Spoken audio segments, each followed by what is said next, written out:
Alright, so this weekend, as I'm sure some of you know, I finally was able to finish Dragon's Rising Season 1, and well, I didn't love the season like a lot of people seemingly have. I definitely thought there was a lot to enjoy about the season, and obviously I'm here to give my stud meter and my review and thoughts on the season. This is going to be a full play-by-play playthrough. If you want that, go watch the season or watch someone else's video. I'm just going to give you my brief thoughts here, with spoilers obviously, so if you have not finished Dragon's Rising, what are you doing here? Go watch it and then come back to this video. So with that being said, Dragon's Rising is a soft reboot of the series set with new characters and in the merge. And I really like the idea of the merge. I think that is really cool. And I love the whole way that's done with all the realms coming together. Though I feel I wanted more fan service. I thought it was a little underwhelming with the realms we saw. I really wanted to see realms that we know about, like more multiversal stuff like Chima or Nexo Knights or something like that to connect into the Ninjago. Now, we don't know if we don't know if Nexo Knights is connected to Ninjago, but we know Chima is. I would have loved to see more of Chima, and we don't know if Raz, I believe his name is from Chima or not. I just call him the Chima guy. I don't remember a lot of the new villains' names. And speaking of villains, I thought the villains were pretty mid this season. I'm not gonna lie. I didn't really care for any of them. I wasn't threatened by any of them. Emperor Beatrix was, I think, one of the worst villains I've ever seen in Ninjago, along with just a god-awful hairpiece. I hated it. So I'm just gonna get the villains out of the way. They were all pretty forgettable besides the Chima guy, and the only thing I really care about is he from Chima or not? We don't know a lot of their motives, and what we do know of some motives is pretty flat, to be honest. I just did not enjoy the villains from this season. And the new characters, we meet a lot of new characters this season. I thought Wildfire was a great addition to the show. If you've seen any of my videos about Dragon's Rising, you know I absolutely love Wildfire. I thought she was absolutely hilarious and one of best characters and a really good, fresh, new addition to the show. We really needed new characters that really livened it up a lot, and I thought Wildfire did that in a great way. Sora and Eren are pretty much our main new characters, and they were okay. I gotta be honest. Don't get me wrong, I didn't love them or hate them. They were just kind of there. Like, they weren't terrible characters, but some of them does have me intrigued. Like, I'm wondering what Eren's exact element is. Who did he get it from? Is it passed down from the first Manjitsu Master? There are some interesting stuff with the characters, but as to the characters themselves, I couldn't find myself caring a lot for Eren and Sora. I thought Sora's design was pretty cool. Her power is alright, I guess. We haven't seen her use it too much, and when she does, she needs the little baby dragon, who is adorable, by the way. But other than that, I just feel like, I don't know, I couldn't get invested into their characters, and that kind of sucks given that these are the main focus. I'm hoping when we get into Season 2, we get a lot more to do with them, because for right now, what we got was just kind of boring with these new characters, and I just didn't care overall besides Wildfire, and I still wouldn't even say, like, her story isn't something that's all that great. She's just a really fun character to watch on screen, not necessarily that she's, like, expertly written or a great character. She's just really fun to watch. As well as the old characters, I felt a lot of them, some of them are kind of getting stale now. I gotta be honest, we're repeating plot lines. The one thing that has me kind of excited is Jay. Like, what is Jay doing? We know Jay was at that kind of, like, office building place, like Men in Black looking area. I really want to know what Jay's storyline is, or did he forget his memory? Like, what's going on there? Why is he not looking for the ninja if he didn't forget his memory? Why is he not looking for Nia? I think that's something that'll be really cool to explore in the second season, as well as the ghost of Master Wu is kind of interesting to me. Like, is Wu dead?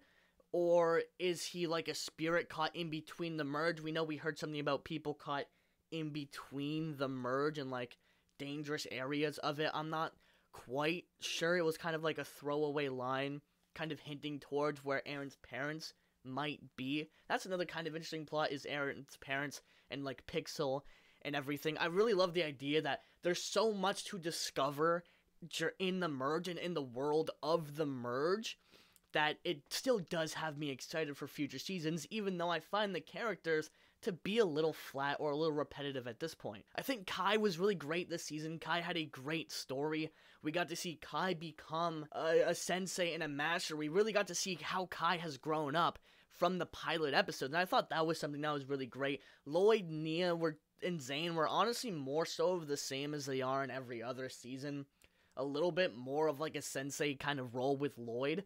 But other than that, it was just kind of the same old with those characters. No real development in there, which is understandable given that this season was really trying to focus on Eren and Sora, kind of in specific. Again, Eren and Sora were okay. Sora's plot was alright with her and her parents, but nothing I was shitting my pants over, oh my god, freaking out in my chair, like, genuinely, besides, like, kind of overdoing it for reactions. I don't know, it's just, their characters are just okay to me. I still need to see a lot more of where they come from, besides their designs and some of their powers. I mean, like, I'm just not too interested in this new cast right now. I'm more interested in, where is the old cast? Where is, like, Pythor? Where's Garmadon? Where's Harumi? Where's Wu? Is Wu dead? Like, that kind of stuff has me really interested to see where we're going to go in future seasons. And we know the sets can't be trusted because Jay was in the ninja suit in the sets, and that never appeared in the second season. I mean, in this first season, which I really like,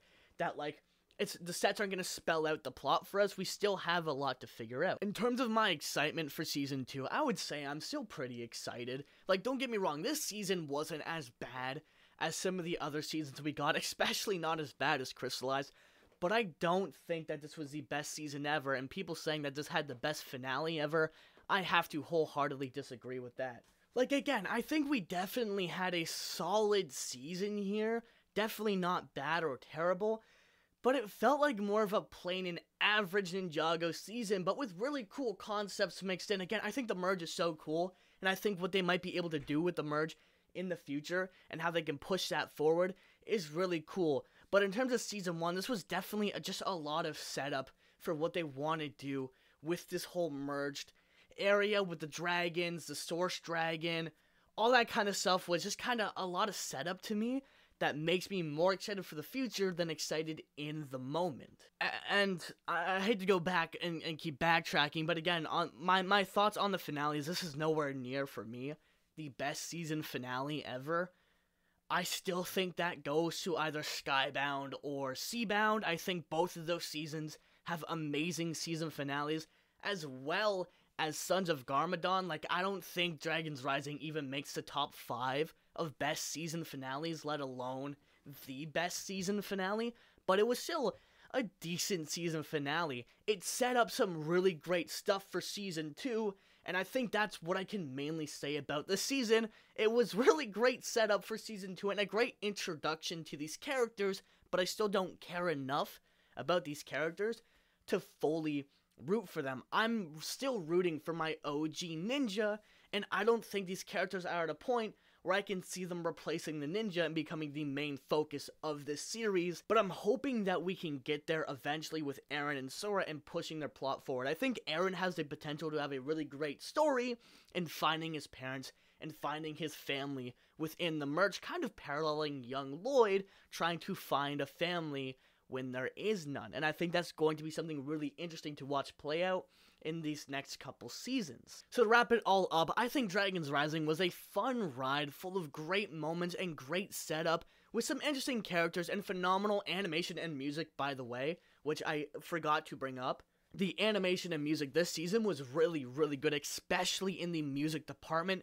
There were so many OSTs I had to pause, I had to rewind, and just be like, whew, oh my god. And the animation, the fight scenes went crazy, especially the fight scenes in the second to last episode, I believe it was, where Lloyd, Nia, and Zane were fighting Empress Beatrix. That was a great fight scene with great camera movement, great animation. I think this season really bumped up the quality of Wild Brain fights, Wild Brain animations. They really went really passionate and overboard in terms of how they directed this.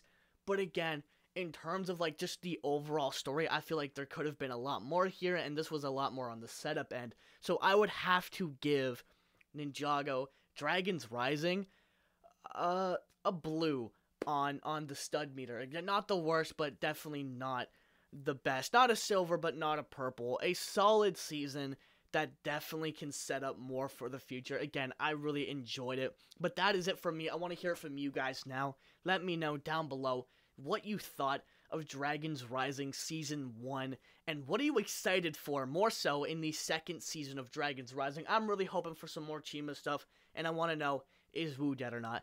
That is mainly what I want to know. Did they kill off Wu during the merge? Let me know your thoughts down below. Once again, thank you guys so much for watching. Hit that subscribe button. All my socials and everything is down below if you guys want to go check those out. Thank you all so much for watching, and I will see you in the next video. Peace out.